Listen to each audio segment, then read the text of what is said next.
अस्सलामुअलैकुम दोस्तों, उम्मीद है कि आप हजरात खैर व आफियत से होंगे। अल्लाह रब्बुल इज़्ज़त आप लोगों को इसी तरह खुशहाल रखे, आमीन। हिंदी खबर 786 यूट्यूब चैनल में आपका खैर मकदम इस्तकबाल है। आज 10 जून 2025 बरोज़ मंगलवार है।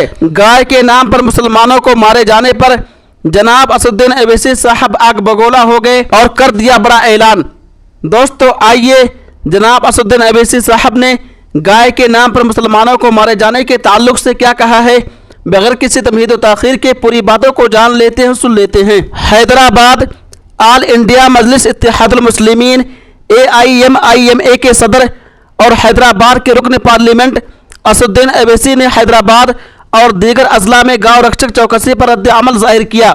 उसका रद्द अमल हैदराबाद के करीब गाँव रक्षकों के मवेशियों के ताजरों पर हमला करने के कई वाक़यात के बाद आया, जब वो शहर में जानवरों को ला रहे थे। दारुस्सलाम हैदराबाद में ईद मिलाद के मौके पर खिताब करते हुए उन्होंने कहा कि इस तरह की चौकसी जमहूरियत के लिए अच्छी नहीं है।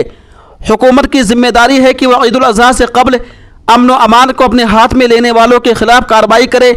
उन्होंने मज़ीद कहा कि अगर किसी को कोई मसला है तो चौकसी के बजाय कानूनी रास्ता इख्तियार कर सकता है। इतवार को मिलाद देवपली पुलिस स्टेशन में कशीदगी फैल गई जब AIMIM पार्टी के कारकुनों ने एहतजाज किया, जिसमें गांव रक्षकों के खिलाफ कार्रवाई का मुतालबा किया गया, जिन्होंने जलपली रोड पर DCM की 2 गाड़ियों को आग लगा दी। बाद में असदुद्दीन अवैसी ने हैदराबाद और दीगर अजला में गांव रक्षक चौकसी पर रद्द अमल जाहिर किया।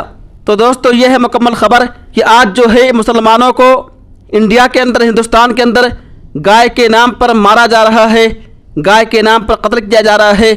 मुसलमानों की मॉब लिंचिंग को रोकने के लिए जनाब असदुद्दीन अवैसी साहब ने हुकूमत से गुहार लगाई है। दोस्तों आप इस वीडियो के बारे में, इस खबर के बारे में क्या कहना चाहते हैं, कमेंट बॉक्स में जाकर के अपनी राय का इज़हार ज़रूर कीजिए। तब तक आप हमें इजाज़त दीजिए। अल्लाह हाफिज़, अपना ख्याल रखिएगा।